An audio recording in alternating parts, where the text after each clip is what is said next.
Hello, ladies and gentlemen. Welcome to the commentary desk here live from Atlanta, Georgia. My name is hi-rez Bart, and this is Hindu Man, also known as Graham. It is Graham. I'm still not used to people calling me by my real name, so yeah. it's kind of strange now. I'm not either. After so many years. But it's good to be back here. It's been a while since I've sat on this desk and commentated, about 3 weeks or so. We've come through a bye. We're now kicking off week number 7 here. That's so right. This is the week 3 matchups from the first part of the split. And let's take a look at the schedule here for Europe. So all these teams have actually played against each other before. That's the big key that you want to take into this one. You can see the schedule for the day, for the weekend overall. And today we're going to be seeing, obviously, starting off with Epsilon versus Dignitas, which is a pretty good game between these two teams. Honestly, Dignitas on an upswing. Yep. Epsilon took their first loss last time around we saw them. Yeah, not a downswing, certainly, but a nice swing to be on, the top swing, I guess. And then Denial Enemy out of North America as well should be a good one. A couple of teams in the middle of the bracket. But here, in the standings, you'll see it is the number 1 seed versus the, not so number 1 seed. Well, they're 6th at the moment, but like I said, 6 games in a row they won. They were 2-10. Right. 6 games ago. Now they're 8-10.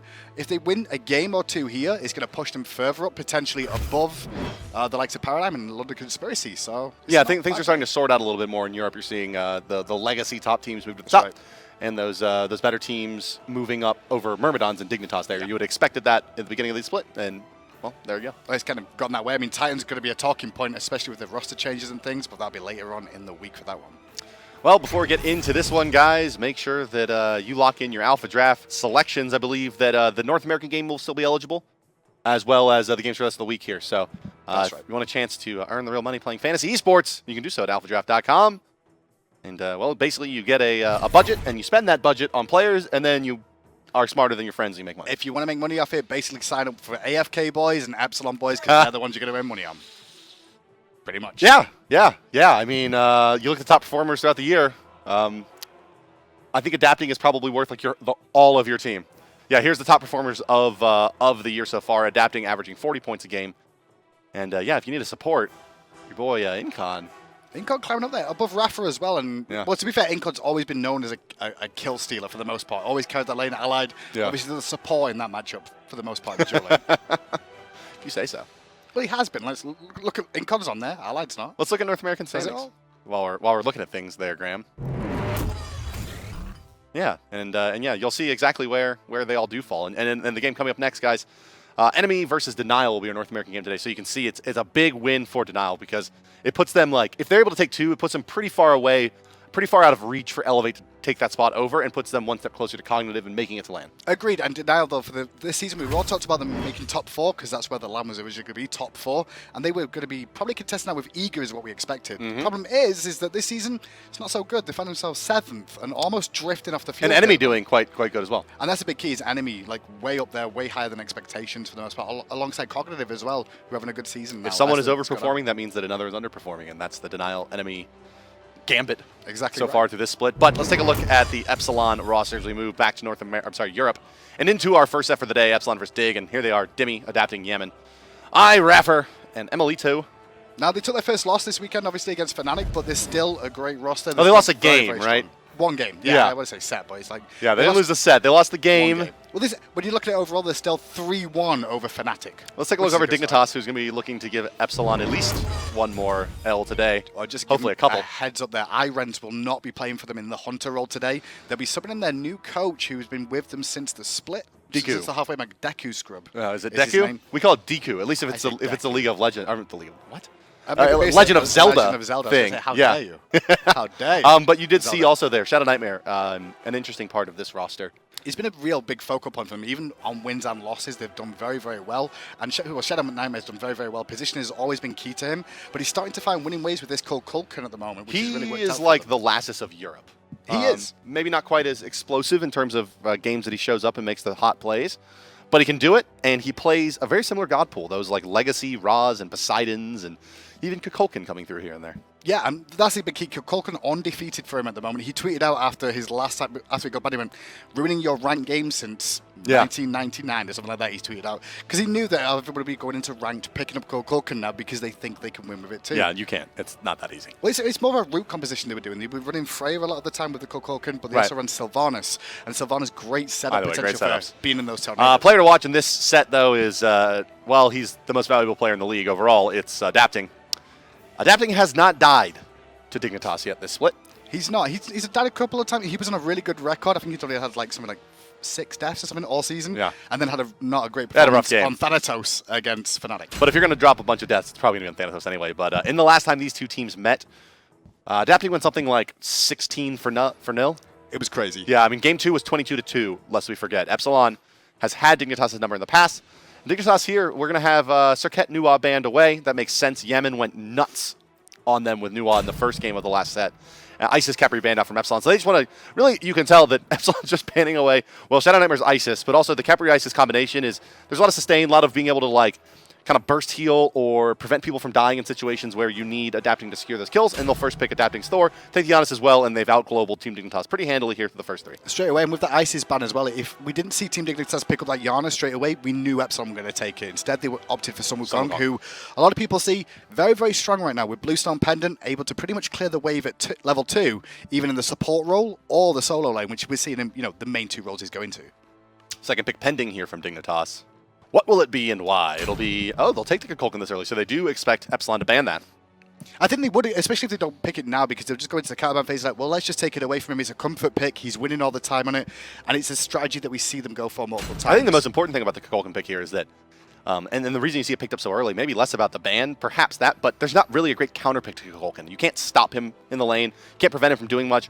Gods like Fenrir and these like really heavy gank-based long duration CC junglers, they have a pretty good bid against him, but no better than they would against a Raw or Poseidon. I mean, they do. It's just a big key with Kukulkan is he sits so far back. It's all about positioning on Kukulkan. He's very, very similar, as I've said, to Poseidon. You never really see both of them in the meta at the same time. They both have the same sort of control with Whirlpool and Tornado, and then big AoE ultimates that can, control a big area. I say that, but then Epsilon does draft probably the best counter that there is for a low mobility mid lane mage, which is the Neith. That global ultimate sets up a guaranteed stun. You pair it with a Thor or a Janus ultimate, and it should be all she wrote for Kukulkan. Beats 3 should be coming out really, really early from ShadowNightmare. He is going to get abused. So watch for that combination. Neith +1 in the mid lane versus the Kukulkan. Athena will be locked in for Dignitas as well. A lot of built-in synergy there, obviously, with the Snake God. Like the Osiris ban coming out from Dignitas here as well. It's one of the gods that does very well in lane against some Wukong, so you don't have to worry too much in the early stages. It means we're going to have to see Epsilon's Dimi go into something a little bit more different here to try and mix things up. A Ymir locked in, more than likely for iRaffer in that support role. Yeah, I think so, and I wouldn't be surprised either to see the Neith go to the solo lane in this matchup.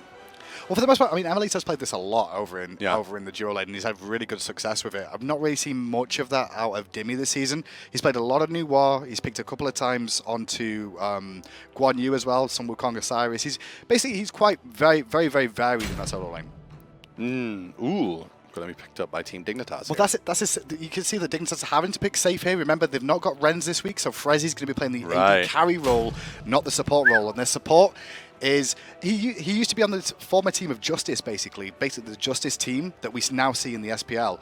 What they used to be was a challenger team that did very well with DekuScrub as their support player. They removed DekuScrub from that team, and then now they've moved on to being the SPL themselves. Right. So was the removal of Deku more the kickoff there or not was the question. But Ratatoskr locked in from Team Dignitas, and well, it's the lineup here is going to be tough to execute. I think. I mean, if they make it through the Athena, Sun Wukong doesn't have much stopping power. He's more of a disruptor, and Kukulkan, Ullr, Ratatoskr is a very, very vulnerable backline. I mean, especially to tier. Out of their 6 wins they've had as well this season, most of these gods, so the 6 wins in a row they've had, 3 or 4 of those gods have been involved. Sun Wukong, Ratatoskr, Kukulkan, and Athena all been involved in making these plays. Super tempo-based lineup here from Team Dignitas. If they don't get ahead and stay ahead and kind of force the fights onto Epsilon, they're going to get blown up. I mean, because Blink Ymir, they don't have an answer for Blink Ymir. I think the big key here is what Epsilon's going to try and do, which is should be focused down Kukulkan in the mid lane. ShadowNightmare, we talk about him the most on Dignitas as being the controller of this team, the one that always performs even in a bad situation. If they can shut him down, the rest of the team are going to have to rally. And with a substitute, that's not that easy. And let's not forget either, that Yammyn's Janus was very feared at earlier points in this split. Since he's come away from it, played a lot of Nuwa and whatnot, but the Janus has always been a very good pick for him. And well, that Janus ultimate with the Neith and Thor setup is really going to be guaranteed kills in the mid lane. So it's more a question of what the rest of the map can do, as there's going to be a lot of tension on a ShadowNightmare and his attempt to successfully mid lane against this squad. And again, Dignitas, I think that the major issue that they're going to have here is that Tyr and Thor, I mean, between the wall and Tyr's Fearless Chain, they're going to be able to reposition and get to the back lines however they really want. And once they're back there, you're not going to be able to get them out easy because they're both so mobile. And neither of them are really going to be threatened by any of the gods on the side of Dignitas outside of a like 4-spell rotation from Ullr. So I think ShadowNightmare actually realizes this could be an aggressive game onto him because he's gone Tiny Trinket here, which is something we don't see as often anymore. Sure. We used to see Lost Artifact at the same time. Ooh, Left lane, though, already AD carry down. Oh, it's man. kind of what I expected in this dual lane, potentially. You know, you bring in a sub, you're putting your support into the AD carry role. Dual lane is by far the hardest lane to play in this game. Especially against someone like Epsilon, whose dual lane is very aggressive all the time. Yeah, well, just against any competent dual laner, you know, especially at much less at a professional level, right? Just, it's a very idiosyncratic role. You know, there's a lot of small things that make or break the lane, as ShadowNightmare takes quite a bit of harass there. And going back to ShadowNightmare again, that Tiny Trinket start, it allows him an extra health potion and he's got 1 health potion, 2 mana potions. Right. But he can also go into Bancroft's Talon. So if he's taking too much poke, he'll do more damage if he can connect with a tornado. Mana pots are a little bit strange. It's for more for the sustain of staying in lane. Most of the time you see Book of Toffs started off. Yeah. If you think you're going to be very safe, so you can rush that one down. Mana's always an issue with Kukulkan as well, especially in the early stages. Well, the old adage, FrezzOO's not dead, but is forced to blow the lead there. That's just doesn't really play this lane that much. I mean, you saw he got hit by the Neith Spirit Weave detonation there. And look at the zoning, like just coming out from Epsilon already in this lane, just trying to deny as much as possible. And it's really FrezzOO getting denied. You can see that DekuScrub is in range for getting experience and some of that gold from it, but at the moment, FrezzOO's not even going to be able to tag. And I don't know that I would have run a kill lane versus, like, with your off lane. You know, like, with not your starters to run a kill lane like Athena Ullr. I mean, to be fair, Ullr's pretty safe though. He's got a lot of opportunities to stay alive. Right, but Athena does. I mean, Athena, if she can't approach the wave, she can't clear the wave, right? That's true. And they really need to set it off with some momentum, right? There's a lot of CC, there's a lot of burst damage between these two, and that's really what they want to do here. The other side, though, Epsilon has that same kind of game plan. And you said Ullr's safe, but Ullr's not really safe until about level 6 when he can clear the wave. It's more for the fact that he can leap away. He's also got an axe to stun if he gets in trouble as well, and he can burst back if somebody makes the mistake of going too deep. It's not too bad. I think the big key here is the Ymir pickup. We've not really seen iRaffer pick this up much this season, but he's exploiting the opportunity he's got in this lane, right? He realizes he can go aggressive in this lane and try and make a big play, so he picked up the Ymir to look for that aggression. Well, First Blood certainly helps that campaign as we approach the 3-minute mark here. Mid camp's still about a minute away. We got some time. Left side lane is being pretty heavily dominated by Epsilon, as we mentioned. Right side could be in a bit of trouble as Thor's going up for the first time. Level 5s are out. ShadowNightmare, he realized this, but adapting pulls the trigger really, really quickly. We see the combination of spells that we were expecting. And ShadowNightmare, still picked off by adapting. And there's a nice wall to prevent FrostiaK from being able to move back. He's going to try to put the damage out. He has another dash. He goes back in. He's going to ult here as well. He doesn't have enough to kill Yammyn. Certainly he's not going back in. It's a bit risky if he does try. He's going to go in for this, maybe. He's thinking Yammyn's look waiting. At the portal from Yammyn. He's actually taking minion poke, though, is the big issue. Those archers are really hurting at the moment. The dive, he's going to go for the kill. He will find it. Outplayed. Well played, FrostiaK. It was really well played. And when you actually go back and look at this first set between these two teams, FrostiaK was the only member of Dignitas that really, really had a good game. And so it's good to see him getting it going again. And Ratatoskr obviously benefits pretty nicely from early kills. Is a fairly item-dependent character up until you get the Acorn online. And it's wise as well because FrostiaK this season, his best performances have been on Thor and this Ratatoskr as well. He's making good use of the dash, and you can see that in that engagement there. He was landing the autos, and when he immediately got focus, he spun around and just dashed straight back out again. And picking that kill up onto Yammyn is a big importance for them. Purple buff just stolen away there by iRaffer and emilitoo combination. And Ymir, ultimate. So often used for early gold furies. It's also pretty good at securing camps. And that's a big key, is just camp secure. He's got so much burst damage on it. It's one of I think it's the second highest damage dealing abilities in game at the early levels, after Guan Yu's, I believe. Let's see. Ymir's ultimate. It's pretty high up there. It does have, 80% scaling, 100% scaling. Well over 1,000 base damage at max rank. 1,100, 150%. Wow. 150%. Yeah. And that 500 base is quite high as well. It's that long wind up, 3-second wind up. He's like the magical version of Guan Yu in terms of like level ultimates at level 5. So he has a lot of control and can do a lot of burst that can be underestimated early on. And I mean, he used it for the camp secure there, but it's just a good example of what you can do with that big ability just to zone out enemies. Ymir was the first Guardian added to Smite, and still has the highest damaging ability for Guardian in the game. So. Good job. Although Sobek's right behind him with Lurking in the Water. It just scales a little bit less. Sobek, we'll probably see a lot more of him. I mean, Jeff Hindler was already playing him a little bit, and with the new patch coming out, well, we'll see him a bit more. Yeah, I will be surprised if those changes make it through PTS. Sobek all day, every day. At least maybe some... Just because Lurking in the Water gives you so much mana back, to then remove all those mana costs is very... It's going to be very difficult to stop Sobek from doing whatever he likes, but... Stopping emilitoo from what he likes also appears to be an uphill battle here for Dignitas. It's been free farm for the Neith completely. Especially on a Neith as well. I mean, it's so easy to just stay at range to continue to farm it up. You can see they're just last hitting those minions for the most part to keep the wave frozen as high up as possible, so FrezzOO gets denied as much as possible. But the moment they want to like release the lane for the most part, they push it out and then they can look to rotate if they so choose, or gank potentially. They'll push it out so they can rotate the Ymir over. As you mentioned, he's going to go actually check in on those back camps. Athena has already cleared those, though. Checking in the solo, that was Dimi and Variety. Just going at it back and forth. Very little kill potential between these two without a third member joining the fray. So ShadowNightmare, though, I'm quite surprised that he didn't invest into any sort of active, as we potentially see a freeze coming out in a second. This could very well be a kill in DekuScrub. They missed the root. emilitoo missed the root, yeah. If he landed that root, it would have been a different that should have been a kill, though, because Shield Wall and Taunt were used by DekuScrub into the wall there. And again, a little slight miscue from emilitoo. Once again, doesn't get that ultimate out fast enough, and they're unable to get that Shards of Ice channel through. They're going to try to disengage a bit as Ratatoskrs come in, and he's just so mobile. The bend don't break strategy here looking good. Double wall. They're definitely not getting through there from Epsilon. They're not. And it was a good response from Epsilon. Janus coming all the way over. Thor didn't actually... he actually did ultimate all the way over there as well, just to make sure he got himself in range to contest in ShadowNightmare. Well, he tried to make the rotation to support as well, but he was going to be a little bit too late for it. Still just that one kill on the board here for Dignitas. And going back to ShadowNightmare again, like not going in active after getting ganked so early on. It's credit to he realized his own positioning. He's relied on his teammates to call this out, not going for a bead to get himself out of a stun early on, right? Which could be a big issue. Well, I mean, if you saw that first engagement, right? Like he was on his way back to the tower and adapting basically landed as soon as he got to the full peak of that Thor. I mean, he didn't hold it for. If he would have held it for a second, ShadowNightmare lives there. But unable to secure, and you can see them freezing the lane a bit as Ratatoskr in position to try to gank anybody that comes through. But Thor, Ymir, and Janus return to the lane. This is one of those things that's come on further. Oh, he missed the taunt! Oh, he does hit onto Raffer though, but it's not enough damage. They were really looking for Yammyn there. The freeze comes out in the end, and it's going to be FrostiaK that falls. Yeah, you know, Raffer probably didn't, strictly speaking, need to get hit by the Spirit of the Nine Winds there, but... I don't think he was looking. That was the big key. He was like, oh, it missed. Cool. Okay, I'm just going to walk in here and find the freeze and pick up a kill. But a gank attempt from Dignitas gets turned around, not expecting 3 members to return, and the burst damage between that Thor, Mjolnir's attunement, and the Janus Unstable Vortex, enough to kill the Rat and his obscenely low base HP pool. And because of that, emilitoo's been able to, because of the domination that dual lane, he just rotates over, picks up left-hand Harpies as well for himself, just extends Epsilon's gold lead and his own personal too. He's going to be dealing a lot of damage soon. So now we're getting to the point where Ullr is very, very safe. Couple spells, clear the wave, have a Transcendence, plenty of mana now to get that done. And he can farm up fairly safely as long as he stays warded. But he's not going to make an impact on Neith right now. That's a big key, because Soul Eater is being worked on here.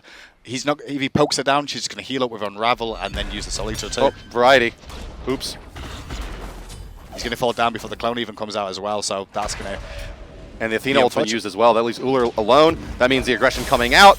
Boom goes the dynamite. One more shot should do it. They're going to dive this one. Yep. Yeah, and nice execution by emilitoo there to hit both of those. He goes down to about 50% HP if he doesn't. I mean, a lot of people over in EU estimate emilitoo very, very high on the Hunter scale. His mechanics are very, very strong. He's played multiple roles as well. We've seen him before on Cloud9. See the new Reels? Don't know he's the new Reels, but he's mechanically, he's very, very strong. Well, Reels is just the new Shaggy Shank. And Shaggy Shank's the new Zapman? Young Bay, I think, from Europe. Oh, are we staying with Europe? Yeah, all European, yeah. Young Bay, and then it was Shaggy Shank. Smek. Don't forget Smek. Oh, wow. Old school. Let's go right back. Yeah, except Smek was never good. Oh, he was. I know, I love Smek. His accent was. He sure, yeah, he was, wasn't he? He was. For those of you who don't remember Smek, he was a old school Smite player. He used to play with Sayo and Rastarian on the original, what was that, Mortality? It was really, yeah, that was a long time ago. I mean, SK Gaming is what they played on for the longest, yeah. He played on TSM as well with the boys of Trickstack and Cuvo and Lobster. Right, yep. Good old Smek. And then obviously Young Bay was on there too.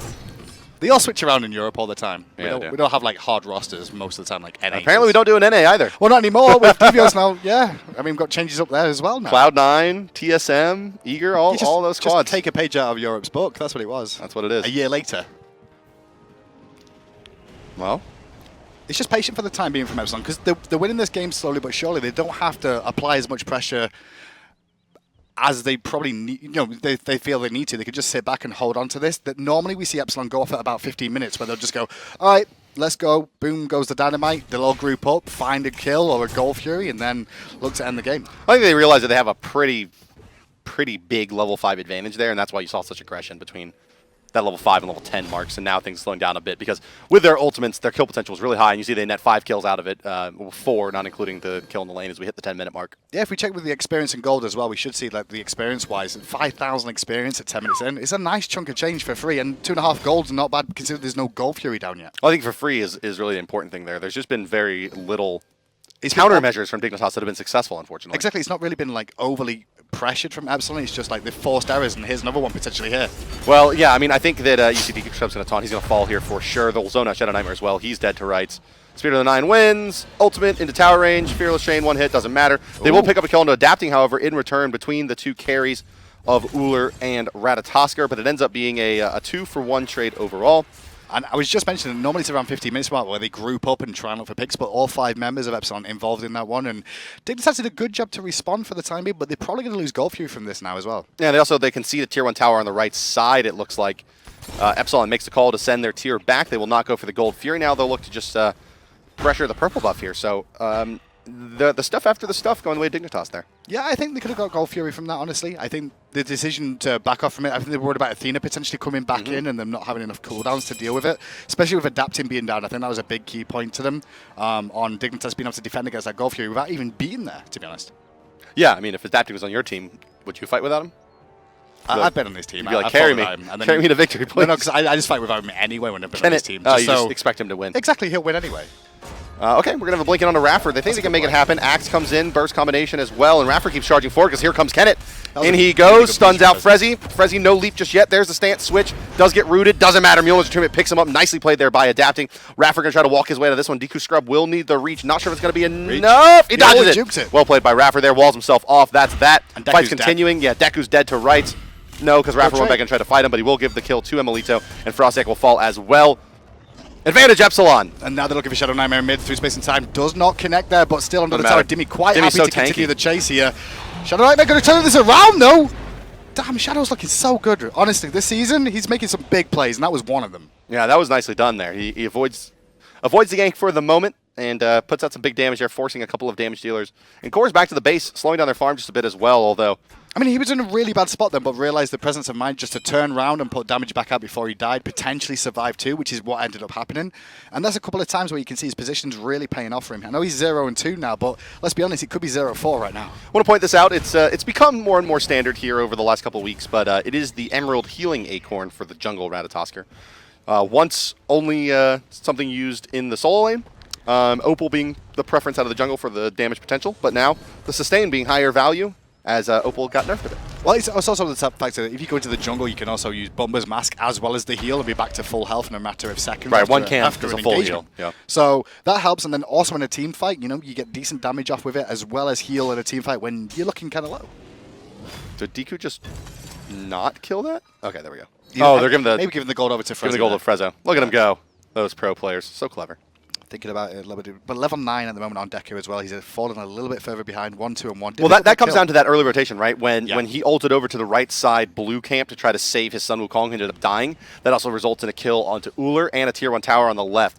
That one small decision puts Deku quite a bit behind and actually really hurt the team's chances of winning this game and winning the mid game. Like we said, it's a tempo game for Dignitas. It's the Ratatoskr and the Sun Wukong keeping the backline really out of sorts, while you have the Athena initiation with Frezzy on top of it. But here we go, there's a fight breaking out. The ward was there. DekuScrub, he's dead, and a nice split by Epsilon there. Out will go, adapting the low and clip by that, but he was beads at the time. FrostiaK unable to chase this one down. He'll try to make his way back in, but too much damage out of FrezzOO. Variety will pour it in on the Sun Wukong to the left side of this fight, but I don't think he's going to be able to close the difference in a meaningful way. Catslam comes out, but Dimi doesn't care about tornadoes. The body block from iRaffer was big onto Variety to stop him chasing onto Yammyn on the backside of that Janus. Now he's had to cloud away, and once again, Epsilon come out with a big fight. And they get his ultimate pretty much for free there. Well, he got himself pinned in a bad spot with the wall behind him as well. And that was more down to iRaffer's positioning, body blocking that Tiger so he couldn't chase onto the prime target, which was that Janus. iRaffer, his blink is up and ready. So you see the Ymir's positioning. He's ready to rumble here. He's going to get cat stunned out. Be careful, though. I think he this a bit too could be enough damage to kill him. Depends on if the Squall hits from the... No, it will not. We're going to find a good juggle from Dimi to pick up Variety. Yammyn gets out the backside with that portal through the wall. And then, once again, FrostiaK dancing around here with DekuScrub in tow. Now, they stopped the Gold Fury, which is good for Dignitas, but at the moment, it's 13-3 still. That's got to be the third or fourth member of Epsilon we've seen walk out of a fight with under 50 HP. Yep. I think which has got to be, which is pretty frustrating, right? I mean, because really all you have is FrostiaK trying to chase down those long-range kills in Sun Wukong, and neither of them have really been able to be too heavily involved in the fight. Look how pretty that graphic is. Well, the number's not so great for FrostiaK, but it's a very nice-looking graphic. Oh, the numbers for adapting, though, on the other side. Yeah, very nice. And I say not so great. FrostiaK's still sitting on 2.1 KDA. But it's up to 10.4 from old Kenneth there. 10.4. That's a lot of kills. That's insane.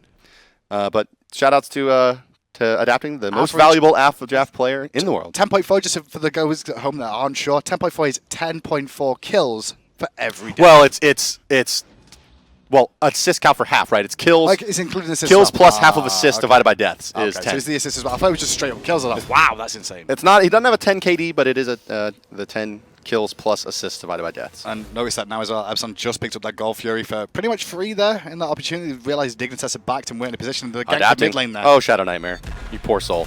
He's like, surely I'm safe between my tier 1 and tier 2. And he's like, oh, I'll just beads and run away with my extra movement speed. And he got walled off nicely there by adapting. Adapting now, boxing FrostiaK over on the right side of the fight. Left side of the fight, Dimi smacking FrezzOO around. Nice CC chain coming out there. iRaffer waits, catches the beads. This should be a kill. Indeed it is. That's the level advantage out of the Ymir there. That's that first blood factoring in yet again as he's able to pick up the kill on the FrezzOO. He's even level with the Ullr, and if you ever get hit by an even level Ymir's ultimate, it really hurts. It does really hurt. You can see the Thor actually going onto Yammyn there after he went through the portal. The classic interaction. I love those interactions with Janus. He's so balanced. He is. It's just one of those things where he's like, oh, he gets rooted, but he still goes through the portal and stays rooted. Every single time. Nox now, though, crippling him. Even if the root is broken when he goes through, he will not be able to go through them portals. With cripple. Freeze in the mid lane, though, onto Variety. Get bursted down hard into a fearless power cleave combo. Is it enough? Good taunt, though, coming out from Deku to save him. Backside, Frosty trying to be cheeky with the dashes, and he got poked hard. Ooh, he got hit by a tier 2 and a Janus 2 at the same time, and it was nearly his whole HP pool. Can we actually click on Ratatoskr? His max HP pool right now is about 1,400, which is... I mean, he'll sustain it back up again, but this is classic Epsilon once again, right? Yeah. Well, what I'm getting at here is he has the same base HP pool, or he's the same HP pool currently as Kukulkan. Right? And Kukulkan's a mage, and Ratataskr's a melee assassin. So that's why you see him getting exploded so easily. But he's also got, to be fair, he's got ridiculous amounts of mobility, though. Oh, yeah. No, I mean, I'm not saying it's, you shouldn't play him because of it. I'm just saying. Just saying it to say it, right? He's really low. emilitoo, they pick up FrezzOO in the jungle again. FrezzOO having a rough game. I guess he's not really a hunter player, but it's hard to go against the best team in Europe right now, according to everybody, and standing to prove that at the moment. Go against their duo lane, and with a sub, it's just a rough situation. It's really dumb how, outside of that first attempt, how often emilitoo and iRaffer have combined for that Ymir ultimate into the Neith pin. Variety finds himself stuck as well. Down you go, and pop, boom goes a dynamite. A delayed deicide there after that engagement in the mid lane where they did pick up ShadowNightmare. For those at home that don't know, Renz is away today. Quote from him on Twitter as well was, "I'm out today chilling with the Pope." Chilling with the Pope? Chilling with the Pope. Now, I've heard of Netflix and chill, but I've never heard of Pope and chill. So is the Pope visiting his country, I guess? I have no clue. And he's going to like a mass or something? That's all he put on Twitter. I'm like, I don't even think the Pope's in his country. Maybe he is. Maybe he is. Maybe he is. So he's chilling with the Pope. You know, sometimes it's that's more important than facing off the eternal afterlife. More important than your game against Epsilon, I guess. Well, his team is in the eternal afterlife at the moment at 19-3, let's be honest. They'll be in the eternal afterlife of the Challengers Cup if this keeps up. I won't go that far just yet. I mean, Justice is still at the bottom. As Thor takes to the sky again. Oh, jeez. And they're looking for more. Although, shout out to Yammyn. Did you see that? He went through and like immediately fired an Uncivil Vortex, hit nothing. But here comes a nice Ymir freeze hitting 2. ShadowNightmare, his beads are down, remember. Oh, that always ultimately comes through. He does a ton of damage with it, but not quite enough. Janus, he'll go through his own portal. FrostiaK will leap on top of him now that his mobility is gone. And FrostiaK starting to clean this fight up. But here comes the tier, and tier can make the difference now. Oh no, they're gonna line up together for the Fearless Chain potentially. Yeah, they'll get one out of that. Now it's Variety that may go down as well. They need to find a CC on him. DekuScrub takes the spill. Variety takes the burst damage, but that's Sun Wukong for you. Adapting, yeah, you're dead. He gets chased down by FrostiaK. This was Epsilon just biting off a little bit more. They were a bit too aggressive there. They'd be like, oh, let's just go really deep. I mean, we've already dived behind a tier 1 tower. Let's go right to the back harpies as a full team. Yeah. And Dignitas responded and ended up giving the double kill up to FrostiaK. It's that, it's all those earlier engagements where they're walking out with like 15 HP. Yep. And it's like, oh, we keep doing that. Yeah, they basically just baited themselves. They're thinking like, oh, we'll just, it'll be fine, right? You saw Adapting right there at the end of that fight. 15 HP, killed by FrostiaK. Yammyn, like 20 HP, killed by FrostiaK. So delayed triple for FrostiaK there, really, because he picks up a quick double as well. It was generally down to, honestly, for me, that was ShadowNightmare that made the play, though. He got a big ultimate off that hit 4 members of the team. Yeah. Kind of swung that back in well, not necessarily in Dignitas' favor, but made it better than what it was going to be. Yeah, which is honestly more of an Epsilon failing there. Like, it wasn't set up with some kind of CC chain. It wasn't, you know, it was just a nice positioning from him. Respect Kukulkan, that's the big key. Yeah, lack of respect for the Kukulkan mostly. And he fired it inside the camp, right, which makes it a little bit tough to see as it comes through the wall, but, you know, that's just, it's similar to when you see the Poseidons come back into the meta. You can see that's why ShadowNightmare is top player damage now, because I think his Ullrs have hit like 2-3 people minimum every single time. So I don't know if it's just that. It's probably the tornadoes factoring in there pretty heavily. I mean, I guess. What, he's doing 1,000 damage a pop with the ultimate, maybe? Yeah, and at this level? Well, he's got Book of Tough now as well. So, so maybe he's putting up 1,200 if he hits 3 players, but... Well, he hit 4 last time. Hey, That's a pretty good. 1,600 for him, I guess. I don't know. Yeah, maybe. Tornadoes. Oh, it's certainly the difference between him and the Tears damage output. The Mystical Mail and the Tornadoes will say that's a wash, but yeah, those big Spirit of the Nine Winds ultimates out of Kukulkan. But he's the only one in the SPL still played him. Like, that's a funny thing. He brought it himself. No, still, he's the only one just playing a period. Yeah, that's a big key. It wasn't like he was once there and he fell out. I love this call as well. Wait, what? Oh, they're just going to let emilitoo solo it, I see. Okay. Yeah, the Adaption was just like going into the edge to see if they were going to come into counter contest and realized they weren't. So, like, well, let's just go aggressive on FrezzOO and get beads for free. Yeah, I'll take FrezzOO's beads. I'll take a Gold Fury as well. And now we're in the realms of 10K-ish. Getting there very quickly. 8K currently. How many thousands experience? 19,000. 19. That's too many to win. That's almost 1,000 experience a minute. That's where we're closing in on right now. Well, it was shaping up to be like game number 2 from the first set, right? It was 21 to, what, 3 going into that last engagement? Yep. Really, really close. Fastest win for Fnatic so far this season has been 20 minutes, though. So, sorry, fastest win was against Fnatic for in 20. Epsilon. Yeah, in 20 minutes. So they've gone past that point, but their average so far, 27 minutes. So we're closing on that. Yeah, we're on track for that, more or less, yeah. Yep. No Fire Giants picked up yet in this contest, but Epsilon hovering around this right side of the map, looking for a pick to turn into a major objective. iRaffer takes a nice bit of poke there. He'll fall back to the base for now, and that should spell a brief lull in action here as Epsilon will go back to farming lanes and make sure everything stays pushed and their map advantage is sound. We do have some damage spikes eventually coming online for Dignitas as well. The Spear of the Magus is being worked up by ShadowNightmare as well. That will increase Kukulkan's damage just with flat penetration. And at the same time, we can see Jotun's more than likely being worked on by Variety there. Not sure where we're seeing FrezzOO go with that build. He's got Executioner so far. And it looks like he's gone to another attack speed item. Aussie. Aussie? Do you reckon it's Assy? It's Aussie or Fatalis, right? Well, it probably is Assy at this stage if he's not getting any lifesteal. He's got no lifesteal at all. He's going to have to be. Maybe. It is Assy, there you go. Yeah, there it is. Finished. Assy picked up. I mean, he needs the lifesteal, gives him some penetration too to add to the Executioner. Rough situation for Dignitas, honestly, and Epsilon pretty much controlling this game. They seem a little bit slower than usual. That's the only thing. I'm not sure what they're after from this, why it's so slow-paced. Frezzy. They're after Frezzy. That's what they're after. Here comes Kenneth. Boop. You're dead. They find him, and now the rest of the team just I mean, how many times has Frezzy died? 7 times this game. I mean, they're just killing Frezzy. FrostiaK's doing very well, though. He just forced Yammyn really far. He might actually be able to find that kill onto Yammyn, who's had to use the space and time defensively to just run away from the Rab. But still, the fight going on in the jungle. There's a Talk Lance from Deku. I don't think there's a whole lot he can really do. There's a freeze hits too. Variety forced to beat out of that one, and Athena going to fall down as well. Kukulkan ultimate is still available. He's going to get aggressed onto now and won't have a chance to fire that one off, unfortunately for him. It's the Ox and the Rat remaining. Adapting wall, going to try to shut off FrostiaK for now. The dash is down for 5 more seconds. This should be a pretty easy kill. He beads away. No, he'll be fine. He hits so many with that dash, he'll just keep going through and through. But that wall should spell disaster now. Wall followed by wall. But wall, fail wall. Yeah. Still is there a Neith ultimate or something? Can we just kill FrostiaK, please? No. He will continue to live. Wrecked. The tier 1 tower in the mid lane. Look how bad he was. Is he still going? Raffer, please. Raffer, please. Oh, get embarrassed. Get embarrassed, Raffer. Get embarrassed. Oh, Hang your no. head in shame. We're going to need a GIF of that, please, Chaostic. Yes, please. Just at least one. You can see, obviously, as well, one thing to talk about, Mail of Renewal. You just saw it pop up there in the bottom left-hand corner of the screen. Start to see more and more of this item. You can see 2 of them now 3. online. Is it 3? Yeah, it was just finished by Tier as well. Tier picks up. So 3 picked up for the boys of Epsilon. Everyone realizes how strong this is. It can turn a team fight just off one kill. It's a classic Smite strat. The most classic of all Smite strats, perhaps. The second you're ahead by whatever the flavor of the week, quote-unquote, OP defensive item is. So it used to be Medjai's, it's been... Let's see, it was Bulwark of Hope originally, followed by Magi's Blessing, followed by Spirit Robe, and now the Mail of Renewal. Was it Midgardian Mail in there as well? Midgardian Mail was it, I guess, in between kind Stone of Gaia, the Spirit Robe. Mages were around in Rank everywhere. 2 Son of Gaia, yep. Yep, they've been around. It's always, that is the Smite strat.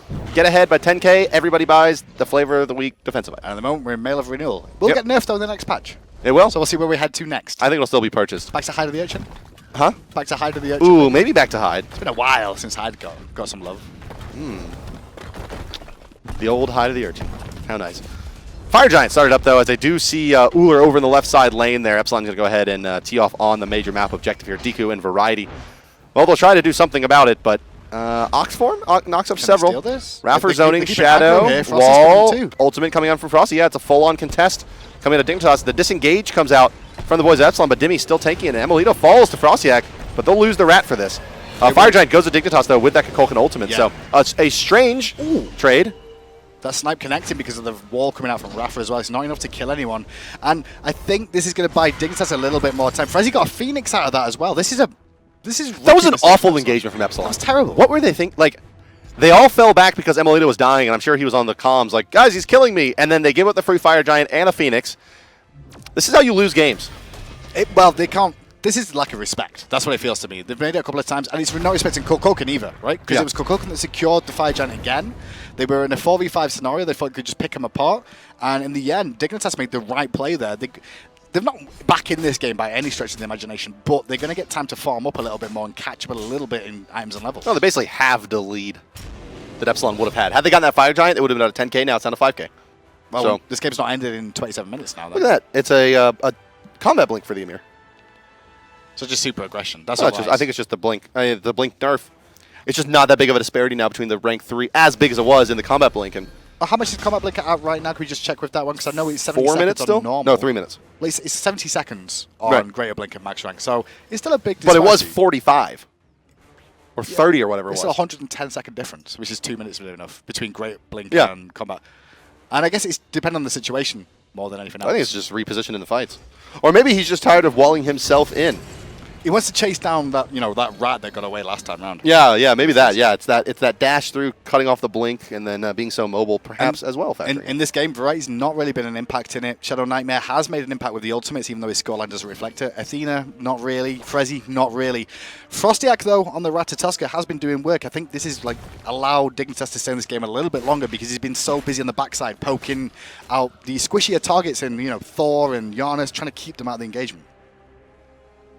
Yeah, and for what it's worth, what I was saying earlier about the Epsilon lineup really hasn't come to fruition. There hasn't been much, them abusing the fact they have that really strong front line and getting the back line. That's really been more Dignitas' game, where Epsilon's been more gank-oriented, more or less. I think this is just them. They've won the game already, they feel, so they can just sit back and not necessarily mess around, so to speak, but just take it easy and just the game will eventually end and we'll eventually win if we keep this going. Yeah, let it come to that. But they definitely extended the lifetime of Dignitas there by giving that Fire Giant away. And you can see based off FrostiaK's build as well how this game's going. He's full build already. He's managed to finish all of it. Obviously, he's got Acorn there as well, but he's still 5-itemed into this one already, and he's had a good time of it. He's just going to sell Bombers off now for something else, and he's in a pretty good spot. They're leading all players in farm currently? No, just behind the tier. Way, way up there. But that's been involved in all the kills, and most of the kills he's had have been on targets that had double, triple kills, at certain points of the game too. Yeah, but that's... The solo lane is an interesting kind of a microcosm in this game, right? Variety didn't lose the lane to Dimi, got the tower first, but Dimi's impact in the fights has been astronomically different. Well, Sun Wukong has been pretty ineffective in these fights so far. Think about that Gold Fury engagement where he kind of weirdly had to ult out. We're tier 6-0-12. Yeah, that's the big key. He's 6-0-12. Where did that come from? He's just been involved in every fight and not died. That's the important thing. Obviously, tier, ridiculous sustain plus mystical mail. Well, he'll survive most of the fights. And this comes back to the very early gank over on that right-hand side onto Variety that just put... He fell down for one of those deaths. And then from there, they've just continued to put pressure on. And Dimi's had the opportunity to just continue climbing. 29 minutes.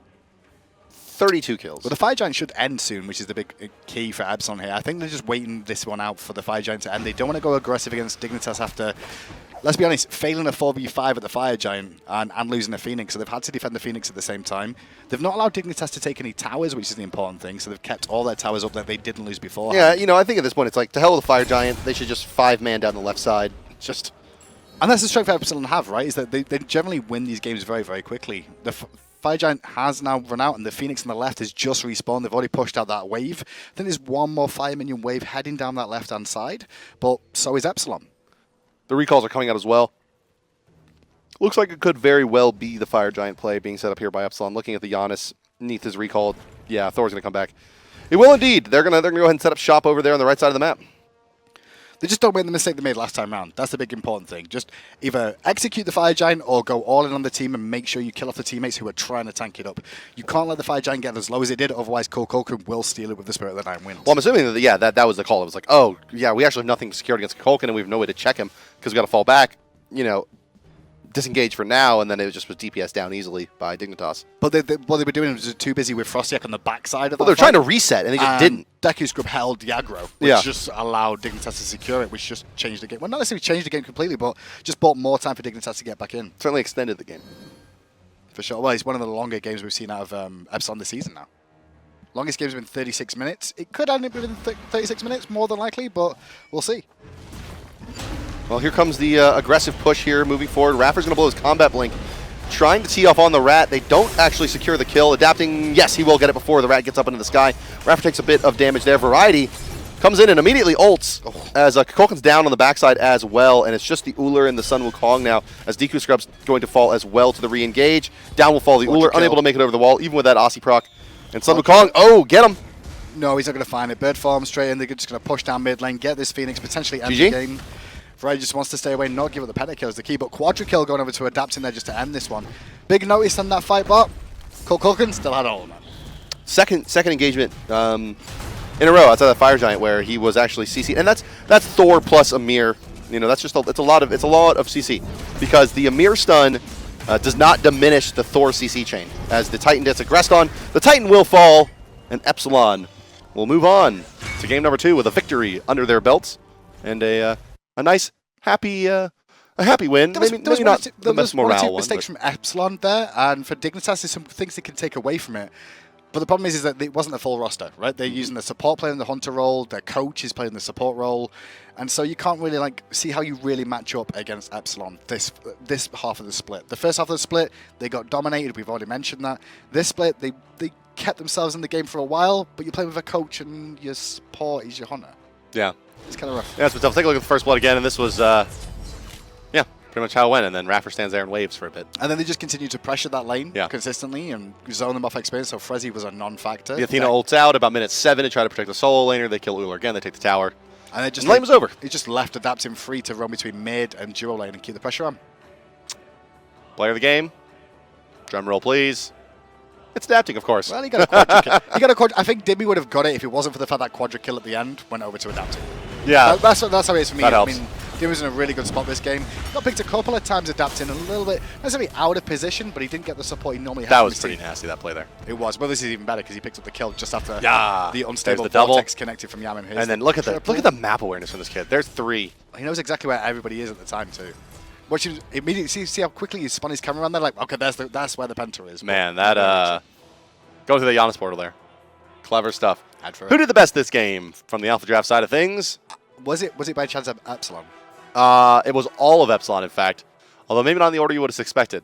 Emilitoo followed by iRaffer, then Adapting, Dimi, and Yammyn, but Adapting with a 51-point performance will hold his title as the most valuable player in the world. For sure, he just continues up and up. I mean, he nearly, let's be taken into account, he finished 2nd of EU MVP of last split, and he didn't even make it to LAN. What does that tell you? I mean, didn't even make it to LAN and finished just below Reals. Yeah. This time round, though, looking towards LAN, well, they're pretty much going to be there. If they split every single game this season, if they lose this game and split every single other one, they're only going to have 7 losses for the season.